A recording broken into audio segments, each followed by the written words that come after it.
Menyaksikan review sebelum membeli produk perawatan kulit skincare jadi cara utama. Namun, apa jadinya jika ada review yang dibeli atau tidak jujur? Unggahan pengguna Twitter @enjoy yang ramai ke akun @areajulit sejak Selasa 5 Oktober 2021 siang jadi pembincangan. Pengguna ini menunjukkan tangkapan layar review skincare dari review skincare dari Female Daily. Ia sendiri sebuah komunitas daring khusus perempuan di Indonesia. Ia mengingatkan siapapun untuk lebih teliti mencari reviewer jujur.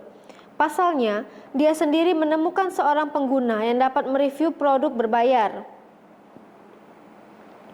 Dalam review yang dibagikan, akun bernama Female Daily Paris 23 underscore menyatakan pernah ditawari untuk menjadi reviewer berbayar. Kejadian ini tentu miris lantaran banyak pembeli yang membeli produk setelah melihat review itu.